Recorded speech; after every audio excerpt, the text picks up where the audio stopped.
The throne room of Valdrris Keep fell silent as the prisoner was dragged through the iron doors.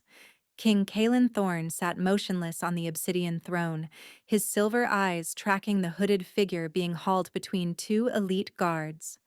The wolf inside him paced restlessly, as it always did when threats approached his territory. But tonight, something was different. His beast seemed agitated in a way he hadn't felt in years. "Your Majesty," Commander Rorik announced, forcing the prisoner to their knees on the cold stone floor. "We found this one scaling the eastern wall, armed with wolfsbane-tipped blades and a vial of silver nitrate." A murmur rippled through the assembled wolves. An assassin. Another one sent by the Southern Coalition to end the last Alpha King. Caelan leaned forward, studying the kneeling figure. Small for an assassin. Slight of build. The hood obscured their face entirely, but he could see pale hands bound in iron chains, hands that seemed too delicate for a killer. "Remove the hood," he commanded, his voice carrying the weight of absolute authority. Rorik reached down and yanked the fabric back. The prisoner was a woman. Her hair was cropped short, dark as a raven's wing, and her face bore the angular beauty of the old bloodlines. But it was her eyes that made Caelan's blood freeze in his veins. Amber gold, defiant, achingly familiar. No, impossible. His wolf surged forward with a force that nearly cracked his composure. Every instinct screamed a single word: mate. But Seraphine was dead. He had watched her burn. 5 years ago, he had stood helpless as flames consumed the woman who held his soul, her screams echoing through his nightmares ever since. He had torn apart 3 kingdoms searching for her killers. He had nearly destroyed himself with grief. And now this stranger knelt before him with Seraphine's eyes. "What is your name?" Caelan's voice came out rougher than intended. The woman lifted her chin, meeting his gaze without fear. "Names are meaningless," she said. Her voice was different, harder, colder. But beneath it, he caught the familiar melody that had once whispered his name in the dark. "I asked you a question." He rose from his throne, descending the steps with predatory grace. With each step closer, his certainty grew, and with it, his confusion. Because she smelled exactly like her. Not similar, not reminiscent, identical. Honeysuckle and rain and the particular warmth that had haunted his dreams for 5 agonizing years. His wolf was howling now, demanding he claim what was his, but his mind rebelled against the impossibility. "I am no one," the woman said flatly. "A shadow. A blade. That's all you need to know." Caelan stopped directly before her, close enough to see the faint scar running along her hairline, a scar Seraphine never had. Close enough to smell the wolfsbane still clinging to her clothes. Close enough to see that behind her defiant stare was nothing. No recognition. No memory. No spark of the bond that had once tied their souls together. She looked at him like he was a stranger. "Who sent you?" he demanded. "Does it matter?" She smiled coldly. "I failed. Execute me and be done with it." "She was carrying this, Your Majesty." Rorik stepped forward, holding out a small leather journal. "Written in code, but our scholars believe it contains assassination orders." Caelan took the journal without looking at it. His eyes never left the woman's face. Somewhere beneath that cold exterior, beneath whatever had been done to her, was his mate. He was certain of it now. The bond didn't lie. His wolf didn't lie. But how? How could she be alive? And why didn't she know him? "Take her to the tower," he commanded abruptly. "The Queen's chambers." The room erupted. "Your Majesty!" Rorik protested. "She's an assassin. She should be in the dungeons." "Did I ask for your opinion, Commander?" The words cut through all objections. Rorik's mouth snapped shut, but Caelan could feel the disapproval radiating from his wolves. They didn't understand. How could they? "The Queen's chambers," Caelan repeated, his tone brooking no argument. "Post guards at every entrance. No one speaks to her but me." As the guards hauled her to her feet, The woman's voice cut through the chaos. "You're making a mistake," she called out. "I will complete my mission." Kaelin paused at the base of the throne, not turning around. "Your mission was to kill me," he said quietly. "But you won't. And why is that?" He finally looked back at her, and for just a moment, let his wolf's presence bleed into his gaze, turning his silver eyes to molten gold. "Because you're already dead, Seraphine, and I need to know who brought you back." The Queen's chambers hadn't been touched in 5 years. The assassin, Nyx, Kaelin reminded himself. That was what the Coalition called her. Stood in the center of the room, her chains removed, but her wrists still raw from the iron. She was studying her surroundings with the calculated assessment of someone mapping escape routes, not someone recognizing a space that had once been hers. Kaelin watched from the doorway, unable to enter. The room still smelled of her. The real her. Her. From before. Honeysuckle sachets in the drawers, the faded scent of her skin on the pillows he'd never allowed the servants to change. He'd sealed these chambers like a tomb, a shrine to his grief. And now she stood in the middle of it, a stranger wearing his mate's face. "Lavish prison," she remarked, running her fingers along the carved bedpost. "Do you treat all your assassins so generously?" "Only the ones who interest me." She turned to face him, and again he felt that visceral punch of recognition.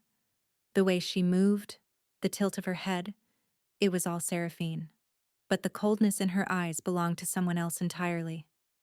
"You called me a name," she said. "Seraphine. Who is she?" The question nearly broke him. "You don't remember?" His voice came, out steadier than he felt. "I don't know what game you're playing, Wolf King." She crossed her arms. "But I have no memories before 3 years ago. The Coalition found me wandering the borderlands, half dead and empty. They gave me a purpose, a name. Everything else is darkness. 3 years. She'd been alive for 3 years while he'd been drowning in grief. While he'd been hunting her killers across kingdoms, burning villages and executing nobles, she'd been alive, and someone had stolen her from him." "What name did they give you?" he asked. "Nyx." Nyx. Night. Darkness. They'd stripped away her light and named her for Shadow. "That's not your name," Kaelin said, finally stepping into the room. "Your name is Seraphine Ashford. 5 years ago, you were my wife, my queen, my mate."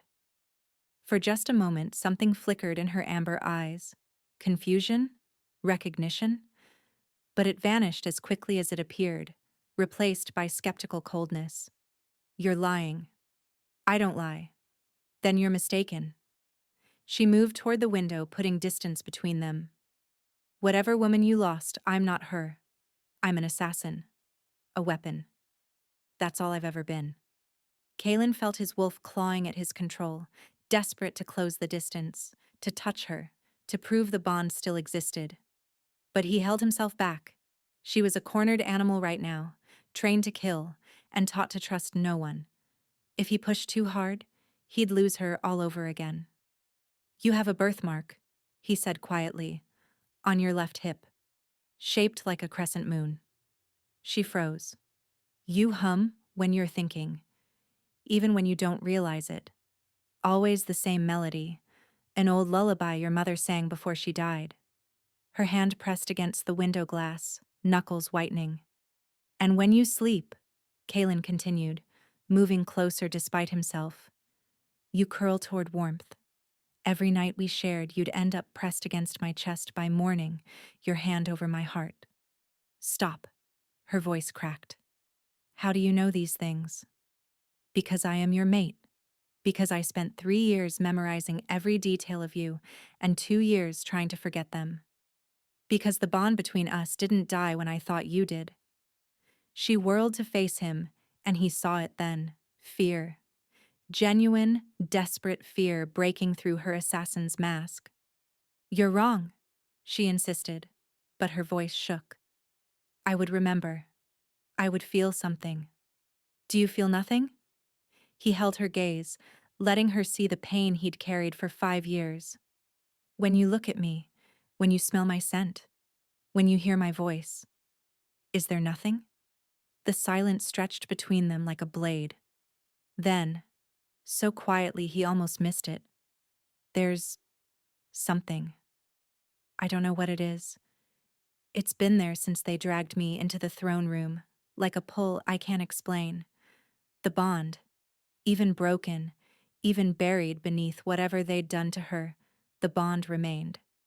That pull, he said softly, is the same thing that's kept me alive through 5 years of wanting to die. It's the thread that ties your soul to mine, and whoever took you, whoever erased your memories, they couldn't destroy it. A tear slipped down her cheek, the first crack in her armor. I was sent to kill you, she whispered. That's all I know. All I'm supposed to do. Then why haven't you tried? She had no answer. Kaelin reached out slowly, giving her time to pull away, and brushed the tear from her cheek with his thumb. The moment his skin touched hers, electricity arced through his entire body. He heard her sharp intake of breath and knew she'd felt it too.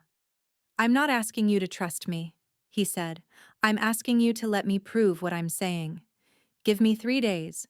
If I can't convince you of the truth by then, I'll let you complete your mission. Her eyes widened. You'd let me kill you? If you're not Seraphine, if I'm wrong about everything, then I have nothing left to live for anyway. The confession hung between them, raw and brutal and true. She searched his face for deception and found none. 3 days, she agreed. But know this, Wolf King, if you're lying to me, I won't hesitate to put a blade through your heart. Kaelin stepped back, releasing her from the intensity of his presence. I know, he said. You already did that once before. Sleep came for her like a thief. Nyx hadn't meant to close her eyes. Assassins didn't sleep in enemy territory. That was the first rule of survival. But the bed was impossibly soft. The sheets smelled like something achingly familiar, and exhaustion had been her constant companion for as long as she could remember. She was running through a forest, branches tearing at her dress. Behind her, flames consumed the night sky, turning everything to crimson and gold. Someone was screaming. Or was she screaming? The smoke filled her lungs, choking her, blinding her. Seraphine, Seraphine! A man's voice, desperate with terror. She tried to turn toward it, tried to find him, but the fire was everywhere now, hungry and alive. Arms grabbed her from behind, not saving her, dragging her. Away from the voice, away from the flames, into darkness that swallowed everything she was. The last thing she heard before the void claimed her was a howl of pure anguish splitting the night. Nyx woke gasping, her hand pressed to her chest. The sheets were tangled around her legs, damp with sweat, and for a disorienting moment she didn't know where she was. The Queen's chambers, the Wolf King's castle, enemy territory. But even as she reminded herself of the danger, she couldn't shake the dream. It had felt less like imagination and more like memory, vivid and visceral in a way her dreams never were. The man's voice still echoed in her ears, the desperation in it, the love, the terror of loss. She'd heard that voice before, last night, in the throne room. Seraphine, the name the Wolf King had called her, the name that felt like a key turning in a lock she hadn't known existed. A soft knock interrupted her, spiraling thoughts. Enter, she called, instinctively reaching for a weapon that wasn't there. The door opened to reveal an elderly woman carrying a tray of food. She was small and weathered, with kind eyes that crinkled when she saw Nyx awake. Good morning, my lady, the woman said, setting the tray on a nearby table. I'm Helga. I've served this household for 40 years. I'm not a lady, Nyx said automatically. I'm a prisoner. Helga's expression flickered with grief. You're the Queen's chamber's rightful occupant, far as I'm concerned. She started to leave, then paused at the door. I was there, you know. The night of the fire. Her voice had gone quiet, careful. I saw the king try to reach you. He burned his hands down to bone trying to pull you from the flames. The healer said he wouldn't survive. He did. But something in him died that night all the same. Nyx's throat tightened. Why are you telling me this? Because you should know what kind of man you've been sent to kill. He's not a monster, whatever the coalition told you. He's a broken man who spent 5 years trying to find a reason to keep breathing. After she left, Nyx stared at the food without seeing it. Her hands were shaking. The dream, the fire, the voice calling her name. What if it's true? The thought was dangerous. The coalition had raised her, trained her, given her purpose when she'd had nothing but emptiness. They'd told her the northern wolves were savages, that the Alpha King was a tyrant who needed to fall. They'd never mentioned a queen. Never mentioned that the king might have had a mate who died, or didn't die. That afternoon, Kaelin found her in the queen's garden. She stood among the roses, her back to him, her fingers trailing along petals that had somehow continued blooming despite 5 years of neglect. His wolf settled at the sight of her, some primal part of him satisfied simply by her presence. You left the doors open, she said, without turning around. I did. I could have escaped, completed my mission. But you didn't. She finally turned to face him, and he saw the turmoil written across her features. The assassin's mask had cracked further, revealing the frightened woman beneath. I had a dream last night, she said. There was a fire. Someone was screaming my name. She swallowed hard. Your voice. You're remembering. I'm going insane, she countered. There's a difference. Tell me what else you saw. Arms pulling me away. Darkness swallowing everything. Her voice dropped to a whisper. And before that, before the fire, I felt safe. Like nothing in the world could hurt me. That was us, Kaelin said quietly. Before they took you. We had 3 years together before war came to our doorstep. Who? The question burst from her like a dam breaking. Who took me? Who did this? I don't know. The admission tasted like ash. I've spent 5 years hunting your killers and I never found them. Because you weren't dead. They hid you in plain sight, turned you into a weapon against me. The coalition, she breathed, horror dawning in her eyes. They must have had help, Kaelin continued. Someone who knew our schedules, our defenses. Someone who could start a fire in the Queen's chambers without anyone noticing until it was too late. She searched his face. Why would anyone go through such elaborate deception? Because killing me outright would have united the packs against them. But a grieving king, half mad with loss, making reckless decisions? That serves their purpose far better. The pieces were falling into place now, painting a picture of betrayal years in the making. I need proof, she said, her voice hardening. Not just words, not just dreams. If what you're saying is true, there has to be something I can't deny. Kaelin considered for a moment, then made a decision he'd been avoiding since the moment she'd knelt in his throne room. Come with me, he said. There's something you need to see. The underground crypt was cold as death. Kaelin led Nyx through winding corridors lit by flickering torches, each step taking them deeper beneath Valdrris Keep. She could feel the weight of stone above them, centuries of history pressing down. The pull in her chest grew stronger with every step, as if something ahead was calling to her. The Hall of Queens, Kaelin explained. Every queen who has ruled beside the Alpha Kings is interred here, their memories preserved for eternity. The corridor opened into a vast chamber carved from living rock. Alcoves lined the walls, each containing a stone sarcophagus bearing the carved likeness of the woman within. But Kaelin didn't stop at any of these. He led her to the far end, where a single tomb stood apart from the others. Black marble, polished to a mirror shine. Fresh flowers lay at its base. White roses, she realized, the same ones that grew in the garden above. and carved into the lid was a face she knew. Her own. Nyx's legs nearly buckled. She grabbed Kaylin's arm for support and stared at the effigy that stared back at her. Every detail was perfect. The shape of her eyes, the curve of her jaw, the small scar near her temple that she'd never been able to explain. Someone had carved her likeness with love and grief and painstaking precision. The inscription read, "Seraphine Ashford Thorne, beloved queen, eternal mate, the light that darkness could not extinguish." "I commissioned this myself," Kaylin said hoarsely.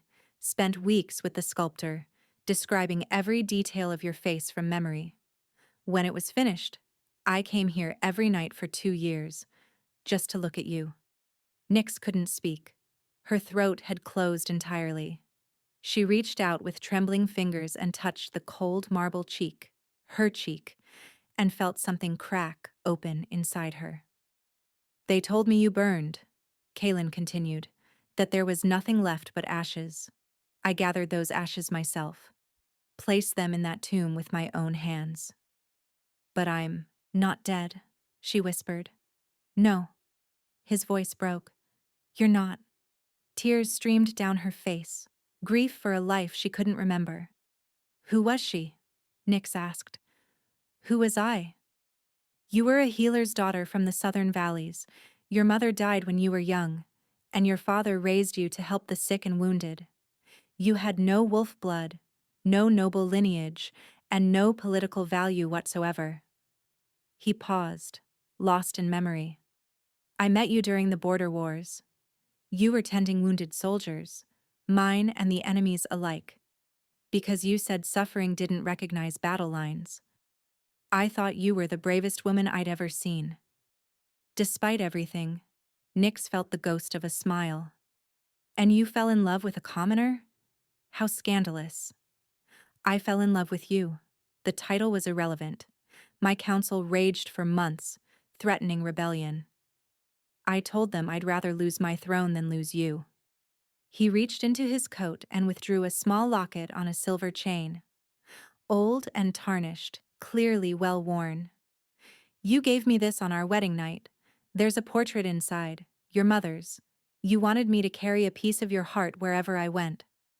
Nyx's hands shook as she took the locket. The metal was warm from being pressed against his chest. She fumbled with the clasp, terrified of what she'd find. The locket opened. A woman's face, gentle eyes, warm smile, and dark hair, stared back at her. A face she'd seen in her dreams. A face that had whispered lullabies in the darkness of her fractured memory. Mother. Pain exploded behind her eyes. She cried out, dropping the locket as her hands flew to her temples. Images crashed through her mind, fragmented, chaotic, and overwhelming. A cottage in a green valley. Learning to bind wounds. Her father's laugh. The day he died. Wandering alone. War. And blood. Then, silver eyes in a crowded field hospital. A voice asking her name. Hands impossibly gentle for a king. A kiss in a moonlit garden. A wedding. A crown she never wanted. 3 years of happiness that felt like stolen time. Then fire. Smoke. Terror. Someone dragging her away while she screamed for "Kaylin!" His name tore from her throat with 5 years of suppressed anguish. She collapsed, but he caught her before she hit the ground, pulling her against his chest as her body convulsed with the force of returning memories. "I'm here," he breathed into her hair. "I'm here, Seraphine. I've got you." "They took me." She was sobbing now, clutching his shirt like a lifeline. "They took me, and they made me forget, and they sent me back to— oh gods, I almost killed you." "But you didn't." His arms tightened around her. "You didn't, my love. You came back to me." She pulled back just enough to look at his face, really look at it, and saw him clearly for the first time. Not a target, not an enemy king. Her mate, the man who had loved her, mourned her, and never stopped hoping. "I remember," she whispered, cupping his face in her trembling hands. "Not everything, but enough. I remember loving you. Tears streamed down his face as he pressed his forehead to hers.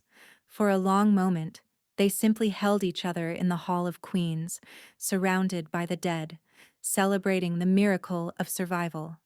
But even as Seraphine surrendered to the comfort of his arms, a new fear was taking root. She remembered now. She remembered who had dragged her from the fire, who had handed her to the Coalition's agents. Kaelin, she said, her voice steady despite her racing heart. I know who did this. His entire body went rigid. Who? Seraphine took a deep breath. Your brother. The name hung in the air like poison. Your brother. Kaelin released her slowly, his face draining of color. Varen, he said finally. You're saying Varen did this? Seraphine nodded, the memories still raw and jagged. He was there that night. In our chambers, before the fire started. I thought he'd come to warn us of danger. Her voice cracked. Instead, he held a cloth over my face, something sweet. It made my head spin, my limbs go weak. The last thing I saw before losing consciousness was him setting the curtains ablaze. Kaelin turned away, his shoulders rigid with tension. She watched his hands curl into fists, watched the tremor run through his frame. He stood beside me at your funeral, Kaelin said quietly. He held me when I broke down. He helped me search for your killers for 2 years, knowing all along. His voice shattered. The howl that erupted from him was barely human. It echoed off the crypt walls, filled with 5 years of grief now curdling into rage. Seraphine flinched but didn't retreat. This was her mate's pain, and she would bear witness. When the howl faded, Kaelin's eyes had shifted to molten gold, his wolf surging to the surface. Where is he? I don't know, but I remember something he said while I was slipping away. She met his gaze. The crown should have been mine. If I can't have it, I'll make sure you suffer. We grew up together. Kaelin's voice had dropped to a whisper. I trusted him with everything. He wanted your throne. When you chose a commoner as queen, he saw his chance. A king weakened by grief makes mistakes. A king who alienates his nobles is ripe for overthrow. Footsteps echoed in the corridor above. Commander Rorik's voice carried down the stairs. Your Majesty, Lord Varen requests an audience. He says it's urgent, something about the assassin. Seraphine saw rage flicker across Kaelin's face before he suppressed it. Tell my brother I'll receive him in the throne room within the hour. After Rorik departed, Seraphine gripped Kaelin's arm. Can you face him without revealing what you know? I've been doing it for 5 years without realizing. His jaw tightened. At least now I'll know the monster I'm looking at. The throne room felt different now that Seraphine knew the truth. She stood in the shadows behind a pillar, hidden from view, but able to see everything. Kaelin sat on the obsidian throne, his posture deliberately relaxed, and his expression carefully unreadable. To anyone who didn't know him, he appeared calm, perhaps even bored. But she could feel the tension through their bond, the way his fingers gripped the armrest too tightly, the coiled violence waiting beneath his skin. The doors swung open, and Varen Thorn entered. He was handsome, Seraphine noted with detached observation, the same dark hair as Kaelin, the same sharp features, but somehow less. Where Kaelin radiated natural authority, Varen projected calculated charm. Where Kaelin's presence commanded respect, Varen's invited trust. The perfect mask for a traitor. Brother. Varen swept into an elegant bow. Thank you for seeing me so quickly. I know you must be preoccupied with recent events. You said it was urgent. Kaelin's voice betrayed nothing. Something about the assassin? Indeed.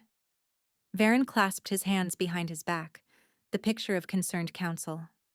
I've received disturbing intelligence from my sources in the south. The woman you captured, she's no ordinary blade for hire. She's one of the Coalition's elite. They're shadow wraiths, they call them.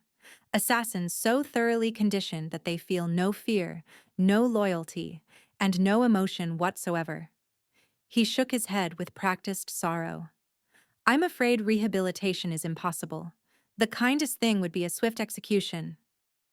He's trying to eliminate me before I can expose him, Seraphine realized, her hand tightening on the blade concealed in her sleeve. Interesting, Kaelin said mildly. And where did this intelligence come from? Merchants with border contacts. Information travels when gold loosens tongues. I see. Kaelin rose from the throne, descending the steps with predatory grace. Then perhaps your merchants can also explain something else. The assassin was carrying silver nitrate mixed with moonshade extract, a compound that only grows in our northern territories. He stopped directly before his brother. In fact, I believe the only cultivated supply exists in your private gardens. The color drained from Varen's face like water from a cracked vessel. That's a coincidence, he stammered. Moonshade has many applications. And poison is one of them. Kaelin's voice had gone deadly quiet. How did Coalition assassins acquire a northern compound from your personal supply, brother? Varen's composure crumbled. His eyes darted toward the doors. His hand twitched toward his boot. You're making accusations without evidence. 5 years of whispering in my ear. Turning me against allies. Encouraging wars that weakened our borders. Kaelin's voice rose with each accusation. And looking me in the eye while knowing you murdered my mate and watched me destroy myself with grief. The throne room had gone deathly silent. Guards shifted uneasily, hands moving to weapons. Varen's pretense shattered completely. His face twisted with hatred, the mask finally slipping to reveal the monster beneath. She was a commoner, he spat, all pretense abandoned. A peasant girl with dirt under her fingernails and no understanding of what ruling requires. You were supposed to choose a proper mate, someone with power, with connections. Instead, you picked a healer's daughter and made her queen. So you burned her alive. I freed you from your foolish infatuation, and you couldn't even appreciate it. 5 years I waited for you to rebuild, to choose properly. But you just kept mourning her. Kept visiting that ridiculous tomb. His hand moved toward his boot. Seraphine stepped from the shadows. In one fluid motion, she drove her blade through his reaching hand, pinning it to his thigh. Varen screamed, a high, undignified sound that echoed off the stone walls. Hello, Lord Varen, she said calmly, crouching beside him. Remember me? His eyes went wide with recognition and terror. Impossible, he gasped. You're supposed to be empty, broken. How do you remember? She smiled coldly. Turns out your conditioning wasn't as thorough as you thought. Or maybe the mate bond is stronger than your coalition handlers realized. As guards hauled the screaming Varen away, Kaelin turned to Seraphine. The gold was fading from his eyes, replaced by exhaustion. It's over, he said quietly, but she was shaking her head. He was too confident at the end. The coalition doesn't rely on single points of failure. A horn sounded in the distance, then another. Rorik burst through the doors, face ashen. Armies on the southern border. Coalition banners? Thousands of them. He swallowed. And the eastern and western packs are marching with them. Seraphine felt her blood turn to ice. Your brother has been busy, she said grimly. 5 years of turning friends into enemies. How long until they reach the keep? 2 days. 2 days to prepare for an army that outnumbered them 10 to 1. The war was just beginning. The next 36 hours blurred together in a haze of preparation and growing dread. Seraphine moved through Valdrris Keep like a ghost, coordinating defenses with an efficiency that surprised everyone except Kaelin. The coalition had trained her for infiltration and assassination, but they'd also taught her strategy, logistics, and how to identify weaknesses in fortifications. Now she turned that knowledge against them. Collapse the southern tunnels, she ordered a group of engineers gathered in the war room. They'll try to breach from below. It's what I would have done. Reinforce the eastern gate with wolfsbane barriers. It won't stop them, but it'll slow any wolves in their vanguard. Position archers with overlapping fields of fire, here, and here. She jabbed at the map. Make them pay for every inch of ground. Kaelin watched her work with something like wonder. This was a side of her he'd never seen. The warrior forged in coalition fires, sharp and decisive and utterly ruthless. You're terrifying, he murmured during a brief moment alone. She flashed him a tired smile. I prefer effective. But beneath her calm exterior, fear gnawed at her heart. The approaching armies were vast, far larger than anything Valdrris Keep could withstand indefinitely. Without reinforcements, they were simply delaying the inevitable. As night fell on the second day, she found Kaelin on the battlements, staring at the approaching army's distant fires. Their cooking fires dotted the darkness like malevolent stars, a constellation of destruction drawing closer. You should rest, she said, coming to stand beside him. So should you. I've forgotten how. They stood in silence, watching enemy lights flicker. When Kaelin spoke again, his voice was barely audible. I need to tell you something, in case tomorrow. Don't.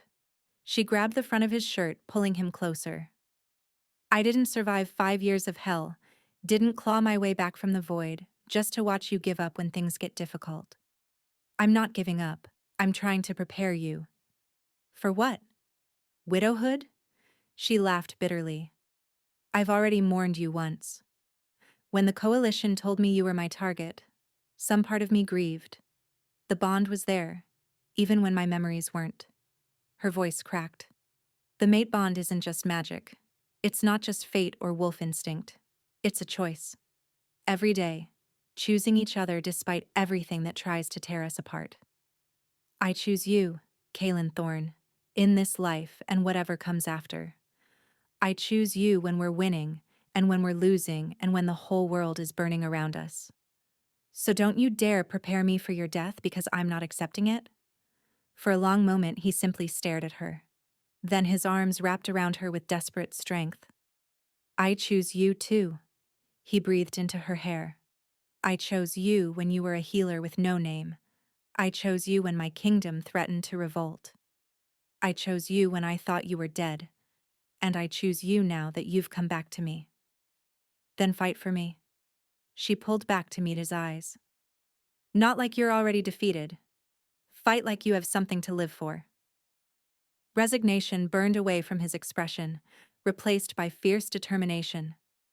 If we survive this, he said slowly, a hint of his old spark returning, I'm going to need a new queen.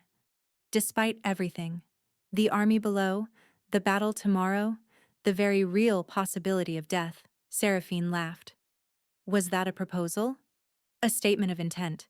The actual proposal comes after we win. Then I suppose I'd better make sure we do. She kissed him then, fierce and desperate. When they broke apart, hope had joined their fear. Dawn came blood-red. The coalition army spread across the valley like a dark tide. At its head rode a figure in silver armor. General Mordecai Ashworth, Rorik said grimly, the butcher of the southern valleys. The parley took place on neutral ground.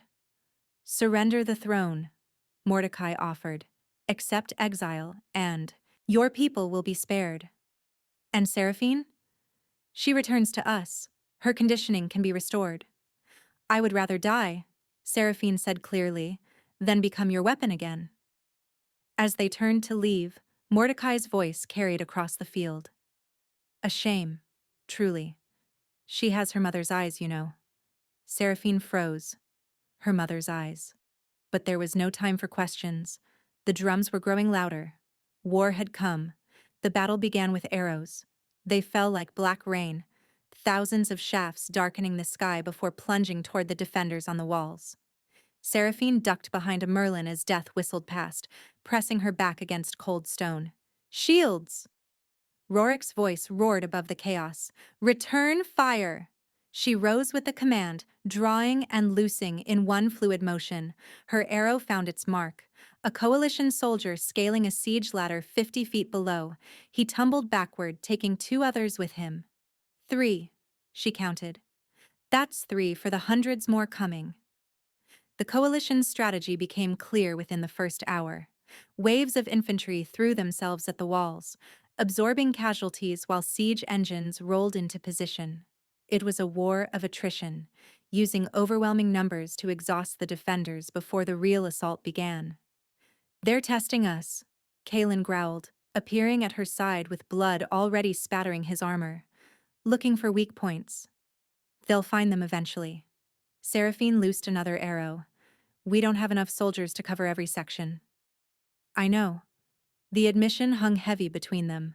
They both understood what it meant. By midday, siege engines reached striking distance. The first boulder hit the eastern tower with a sound like the world cracking. Stone exploded outward, sending defenders tumbling into the chaos below. Seraphine felt the impact through her bones, felt the ancient walls shudder.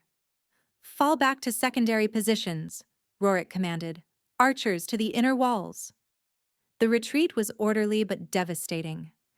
Every yard surrendered was a yard closer to the keep's heart, to the civilians sheltering below, to the wounded being tended in the great hall.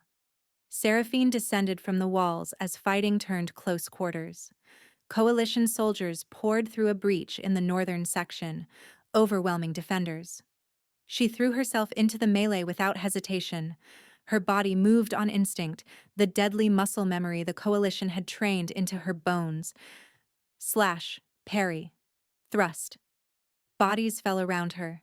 "Just keep fighting, just keep moving." "Seraphine!" Kalen's voice cut through the chaos. She turned to see him fighting toward her, his sword carving a bloody path through enemy ranks. He moved like death incarnate, faster, stronger than any wolf she'd ever seen.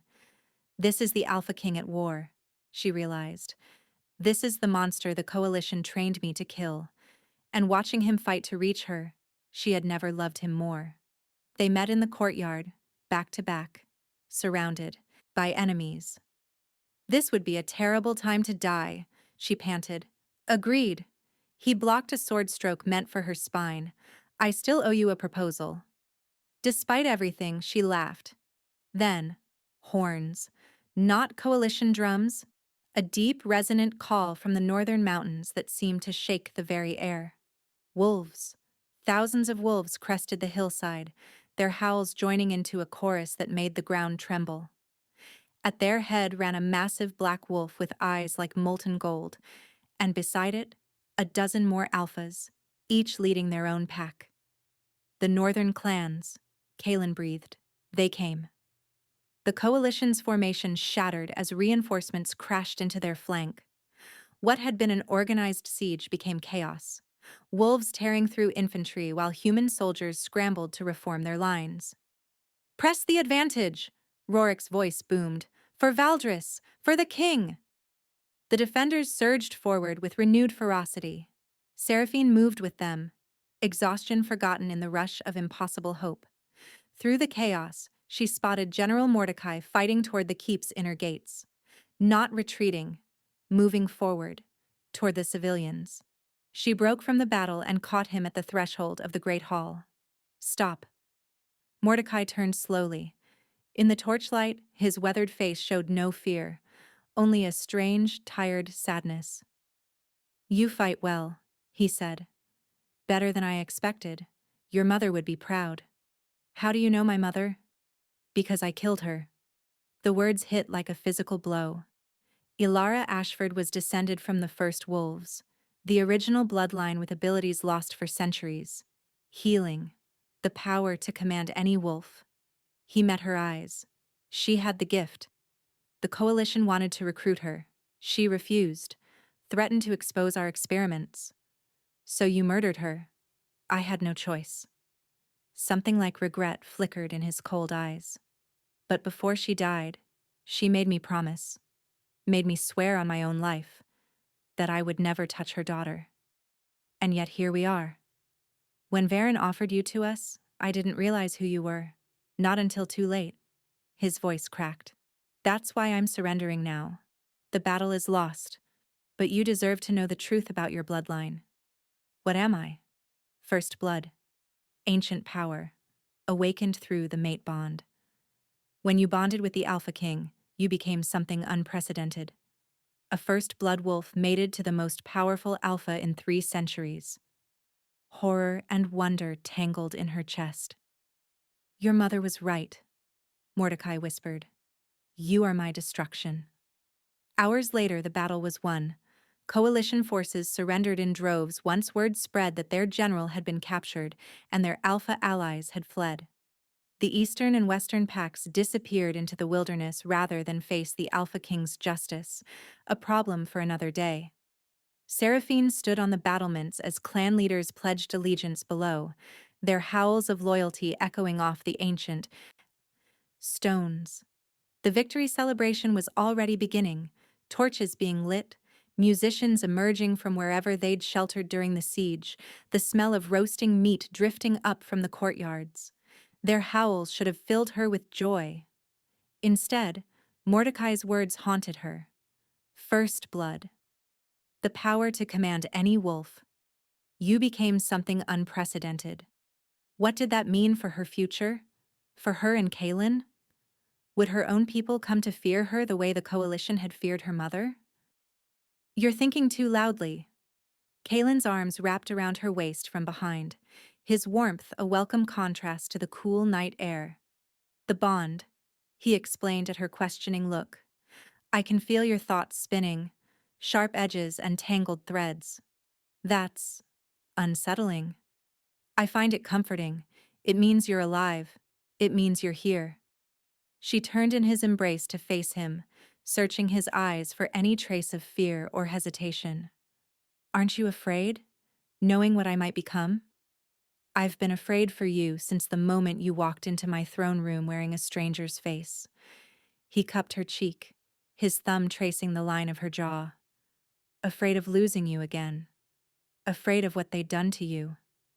Afraid you'd never remember what we had. But afraid of me? Never." His eyes blazed with absolute certainty. "Not for a single heartbeat. Even knowing I could command any wolf? That I could theoretically unite every pack under my will? Or tear them all apart? That's exactly what you'll need to be my queen."